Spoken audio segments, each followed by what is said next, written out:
बहुत से लोगों ने मुझसे सवाल किया कि अपॉर्चुनिटी कार्ड के लिए हमें कौन सा एग्जाम देना चाहिए। हम आइल्स दें, पीटीए दें, या हम टफल दें? कौन सा एग्जाम एक्सेप्टेबल है? पीटीए भी एक्सेप्टेबल है या नहीं है?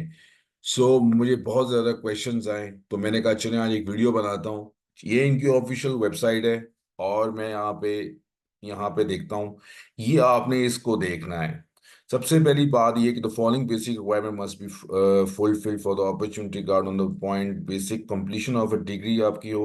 अब हम लैंग्वेज की बात करते हैं। जर्मन लैंग्वेज आपका A1 लेवल होना चाहिए या English language skills at least at B2 level of the common European framework of the reference for the languages CEFR। इन्होंने कहीं टफल, कहीं आइल्स, कहीं पीटीई का टेस्ट नहीं इन्होंने मेंशन किया।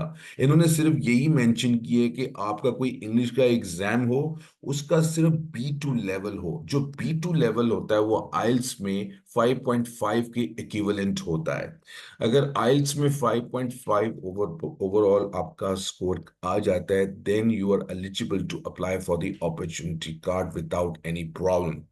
तो B2 लेवल बताना था। बहुत से लोग पूछ रहे कि स्कोर कितना आना चाहिए, ये कितना आना चाहिए। अगर आप इतना ही 5.5 स्कोर आइल्स में कर लेते हैं, then it be easier to apply for. अगर आपने पीटीई का टेस्ट भी दिया है वो भी एक्सेप्टेबल होगा। और उसके बाद या टफल भी करते हैं तो वो भी एक्सेप्टेबल होगा। बट एटलीस्ट आपके पास इंग्लिश का हो। वो देखना ये चाहते हैं कि क्या आपके पास वो इंग्लिश का वो सर्टिफिकेट है जिसमें प्रूफ है कि आपको इंग्लिश आती है, आप इंग्लिश में बात कर सकते हैं, आप इंग्लिश को लिख सकते हैं, आप रीडिंग कर सकते हैं, और आप उसमें अच्छी बातचीत कर सकते हैं। आप सुन सकते हैं जो आपको कहा गया है उसका जवाब जो है वही वो एक्सपेक्ट कर रहे हैं कि जो पूछा गया है। ये बहुत जरूरी है। तो ये चीज मैं आपको बताना चाहता था वीडियो में। सब्सक्राइब करना ना भूलिए और वीडियो को ज्यादा से ज्यादा लाइक करें। बहुत बहुत शुक्रिया। आपका दिन अच्छा गुजरे। खुदा हाफिज।